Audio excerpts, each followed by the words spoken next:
എല്ലാ കൂട്ടുകാർക്കും ശുഭരാത്രി നേർന്നുകൊണ്ട് നമുക്ക് വേദയുടെ വിക്രത്തിന്റെ നാളത്തെ നല്ലൊരു പ്രൊമോ വിശേഷം കേട്ടാലോ. അതിനു മുമ്പായിട്ട് ആദ്യമായി കാണുന്നവരുണ്ടെങ്കിൽ ചാനൽ ഇഷ്ടപ്പെട്ട ഒന്ന് സബ്സ്ക്രൈബ് ചെയ്യാൻ മറക്കരുത്. വീഡിയോ ഇഷ്ടപ്പെടുവാണെങ്കിൽ ലൈക്ക് ചെയ്യാനും കമന്റ് ചെയ്യാനും മറക്കരുത് കേട്ടോ. അപ്പൊ നമുക്ക് നേരെ വിശേഷത്തിലേക്ക് പോയാലോ. അങ്ങനെ ഇന്നത്തെ വിശേഷം നമ്മൾ കണ്ടു. അവസാനം വിക്രത്തിന് വലിയ ആക്സിഡന്റ് ഒക്കെ സംഭവിക്കുന്നുണ്ട്. അപ്പം വർഷയുടെ അച്ഛനും ശ്രീകാന്തും ഗുണ്ടാഭിലാഷം ചേർന്നാണ് ആ ആക്സിഡന്റ് ഒക്കെ ഉണ്ടാക്കിയത്. പിന്നീട് അവർ സന്തോഷത്തോടു കൂടി പോവാണ്. കാരണം ഇനിയിപ്പോൾ പ്രത്യേകിച്ച് ഒന്നും ചെയ്യേണ്ട കാര്യമില്ല.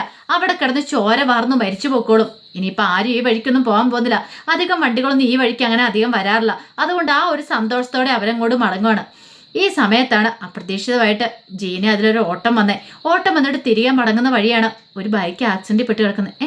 ഇതെന്താ ഒരു ബൈക്ക് ആക്സിഡന്റ് പെട്ട് കിടക്കുന്നുണ്ടല്ലോ എന്നോർത്തോട്ട് പെട്ടെന്ന് എന്ത് ചെയ്യുകയാണ്, അങ്ങോട്ടേക്ക് പോയി നോക്കുകയാണ്. നോയി കഴിയുമ്പോഴത്തേനും സൈഡിൽ ചെറുപ്പക്കാരൻ കിടക്കുന്നുണ്ട്. നോയിക്കഴിഞ്ഞപ്പോൾ അത് വിക്രമാണ്. വിക്രത്തെ കണ്ടതും ജീനയുടെ നെഞ്ചൊന്ന് പിടിച്ചു. ദൈവമേ, വിക്രമുള്ള കിടക്കണമെന്ന് ഓർത്തുകൊണ്ട് പെട്ടെന്ന് ഒരു വീത്ത് ജീന പിടിച്ച് താങ്ങി എഴുന്നേപ്പിച്ച് എങ്ങനെയൊക്കെയോ ഓട്ടോറിക്ഷയിലേക്ക് കയറ്റിയിട്ട് നേരെ രാധയെ വിളിക്കുകയാണ്. രാധെ, ഇങ്ങനൊരു സംഭവം ഉണ്ട്, നീ എത്രയും പെട്ടെന്ന് ഹോസ്പിറ്റലിലേക്ക് വരണമെന്നൊക്കെ പറയണം. അങ്ങനെ എന്ത് ചെയ്യണം, ജീന വിക്രത്തിനോട് ഹോസ്പിറ്റലിലേക്ക് പോവാം. ഈ സമയത്ത് ഇതൊന്നും ഈ പറയുന്ന വേദയോ ആരുമായിട്ട് അറിയുന്നുണ്ടായിരുന്നില്ല. വേദയും കമലയൊക്കെ ഭയങ്കര സന്തോഷത്തിലാണ്. കാരണം നാളെ ഒരു ദിവസം കൂടെ കഴിഞ്ഞ് മറ്റന്നാൾ കല്യാണമാണ് വിക്രത്തിൻ്റെയും വേദയുടെ. അപ്പോൾ അതിന് വേണ്ടുന്ന ഒരുക്കങ്ങളൊക്കെ നടത്തണമല്ലോ. അപ്പോൾ ആ ഒരു ടെൻഷനിലായിരുന്നു കമല ഉണ്ടായിരുന്നത്. പിന്നീട് വേദയെ വിളിച്ചുകൊണ്ട് ചോദിച്ചു, അല്ല മോളെ, ഇതിലായിട്ടും വിക്രം വന്നില്ലേന്ന് ചോദിക്കാം.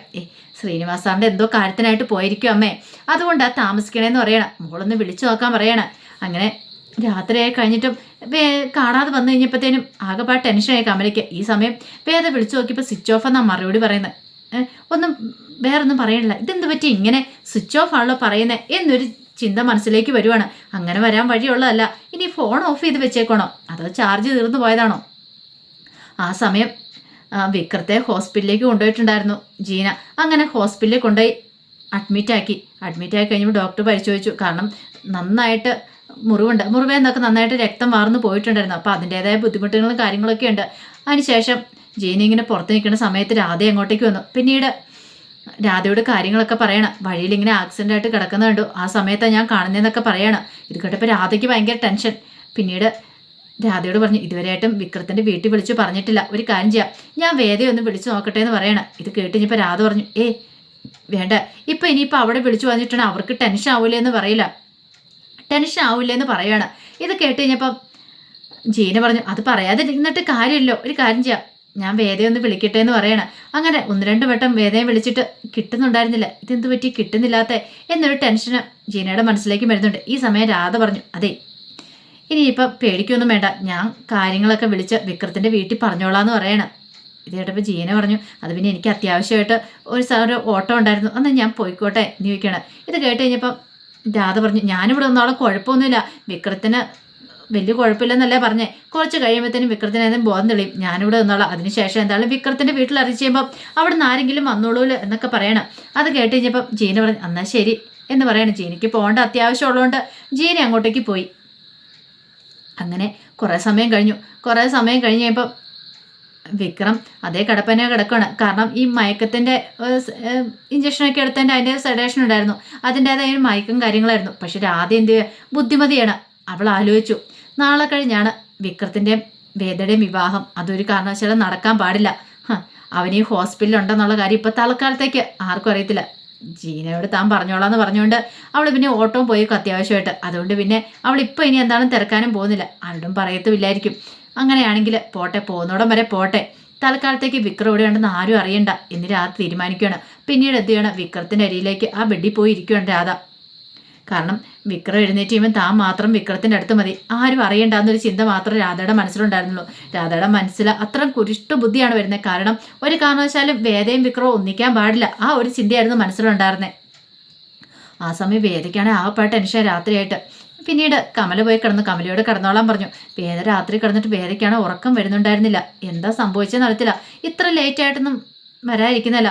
അവസാനം വീണ്ടും രാത്രി കഴിഞ്ഞപ്പോൾ ഒന്നുകൂടെ വിളിച്ചു നോക്കുകയാണ്. അപ്പോഴും വിളിച്ചപ്പോഴും കിട്ടുന്നുണ്ടായിരുന്നില്ല ഫോണിലേക്ക്. ഇതെന്ത് പറ്റി, ഇത് എതിലൂടെ പോയെന്ന് അറിയത്തില്ലോ. പിന്നീട് ഓർത്തു, ഒന്ന് അനിയൻകുട്ടനെയൊക്കെ ഒന്ന് വിളിച്ചു നോക്കിയാലോ, രാത്രിയിൽ ഇനിയിപ്പോൾ അവരെ വിളിച്ച് ബുദ്ധിമുട്ടിപ്പിക്കണോ എന്ന് കരുതിയിട്ട് വേദ വെയിറ്റ് ചെയ്തിരിക്കുക. അങ്ങനെ രാത്രിയിൽ ഉറങ്ങാതെ ഇങ്ങനെ വേദ ഇങ്ങനെ കാത്തുകാത്തിരുന്നു.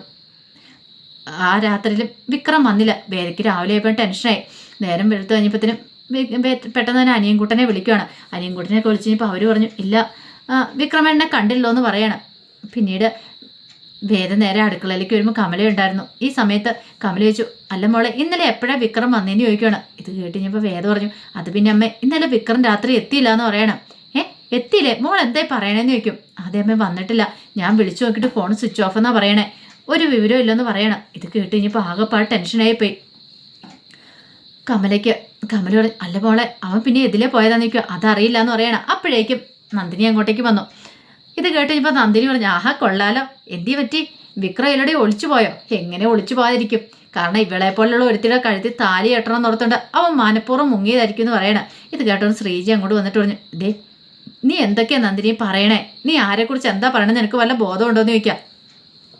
ഞാൻ പറഞ്ഞാൽ എന്താ തെറ്റിയിരിക്കുന്നത്, അവൻ ആദ്യം മുതൽ ഈ കല്യാണത്തിന് സമ്മതമല്ലായിരുന്നു, പിന്നെ എല്ലാവരും കൂടെ അവൻ്റെ തലയിലേക്ക് കെട്ടിവെച്ചല്ലേ, ഇവളെ വിവാഹം കഴിക്കാണ്ട് അവന് സമ്മതം ഇല്ലാത്തതുകൊണ്ട് അവൻ മിക്കവാറും ഒഴിഞ്ഞു മാറിപ്പോയതായിരിക്കും. ഇപ്പം എങ്ങനെ ഇരിക്കുന്നു, അവൻ വരാനൊന്നും പോകുന്നില്ലെന്ന് പറയണം. അത് കേട്ട് കഴിഞ്ഞപ്പോൾ വേദയ്ക്ക് ആ പാടെ വിഷമമായിപ്പോയി. ഈ സമയം കമലയോർത്ത് ദൈവമേ അങ്ങനെ വിക്രം ചതിക്കുമോ എന്ത് ചെയ്യണമെന്ന് അറിയത്തില്ല. പിന്നീട് മാഷിൻ്റെ കാതിലും ഇതെത്തി. മാഷ് പറഞ്ഞു അവൻ്റെ സ്വഭാവമല്ലേ, നിന്റെ മോനല്ലേ, അവൻ ഇതല്ല ഇതിലപ്പുറവും ചെയ്യുമെന്ന് പറയണം. ഞാൻ അപ്പോഴേ പറഞ്ഞില്ലേ ഇതിനൊന്നും ഇറങ്ങിത്തിരിക്കേണ്ടെന്ന്, വെറുതെ മനുഷ്യനെ കൊണ്ട് പറയിപ്പിക്കാണ്ട് നാണം കിടത്താൻ വേണ്ടിയിട്ട്. ഇനിയിപ്പോൾ വേദയുടെ വീട്ടുകാരോട് എന്ത് പറയുമെന്ന് ചോദിക്കുക. പിന്നീട് വേദ എന്ത് ചെയ്യണം, ശ്രീകാന്തിനെ വിളിക്കുന്നുണ്ട്. ശ്രീകാന്തിനെ വിളിച്ചിട്ട് വിക്രത്തെക്കുറിച്ച് എന്തെങ്കിലും വിവരമുണ്ടോ, വിക്രയുടെ എത്തിയിട്ടില്ലെന്നുള്ള കാര്യമൊക്കെ പറയണം. വേദയ്ക്ക് വേറെ ഓപ്ഷൻ ഇല്ലല്ലോ. ആ സമയത്ത് ശ്രീകാന്ത് ആരാ ബുദ്ധിമാനാ, അവൻ വളരെ തന്ത്രപരമായിട്ട് കരുക്കൾ നീക്കുവാണ്. ശ്രീകാന്തിന് മനസ്സിലായി മിക്കവാറും വിക്രത്തിൻ്റെ കഥ കഴിഞ്ഞു കാണും, ഇനിയിപ്പോൾ അവനെ നോക്കിയിട്ടും കാര്യമില്ലല്ലോ, രക്ഷപ്പെട്ടു എന്നൊരു ചിന്തയായിരുന്നു മനസ്സിലുണ്ടായിരുന്നത്. പക്ഷെ എന്നാലും അവൻ എവിടെ പോയി, രാവിലെ ആകുമ്പത്തേനും ആരെങ്കിലും കാണണ്ടാണല്ലോ അവനെ.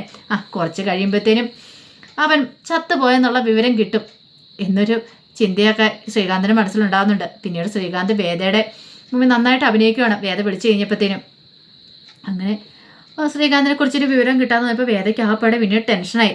എന്ത് ചെയ്യണമെന്ന് അറിയത്തില്ല. വീട്ടിലാണെങ്കിൽ ഒരുക്കങ്ങളുടെ കാര്യങ്ങളും കാര്യങ്ങളൊക്കെ നടക്കുന്നുണ്ട്. ഈ സമയം വേദം മാറിപ്പോയി നിൽക്കുന്ന ഇപ്പോൾ കമലയ്ക്ക് വിഷമമായി. കമല വന്നിട്ട് വേദയെ ആശ്വസിപ്പിച്ചു, മോള് വിഷമിക്കൊന്നും വേണ്ട, അവൻ വരുന്നേ, നാളെ കല്യാണമല്ലേ, അവൻ ഇന്ന് ഉറപ്പായിട്ടും എന്തായാലും വരുമെന്നൊക്കെ പറയണം. അങ്ങനെ അവർ സംസാരിച്ചുകൊണ്ടിരിക്കുന്ന സമയത്ത് അച്ചമ്മ അങ്ങോട്ടേക്ക് വരുന്നേ. പിന്നീട് അച്ചമ്മയെ കണ്ടു കഴിഞ്ഞപ്പോഴത്തേനും വേദയ്ക്ക് ഭയങ്കര സങ്കടമായിപ്പോയി. എന്ത് ചെയ്യണമെന്ന് അറിയത്തില്ല. അപ്പോഴേക്കും നന്ദിനി അങ്ങോട്ടേക്ക് ഓടി വന്നു. ആഹാ അച്ചമ്മ നേരത്തെ തന്നെ എത്തിയോന്ന് ചോദിക്കും. അതെന്താടി ഞാൻ വന്ന് നിനക്ക് ഇഷ്ടപ്പെട്ടില്ലേന്ന് ചോദിക്കും. അങ്ങനെയൊന്നുമില്ല, അച്ഛൻ വരുന്ന എനിക്ക് സന്തോഷമുള്ള കാര്യമില്ലേന്ന് ചോദിക്കും.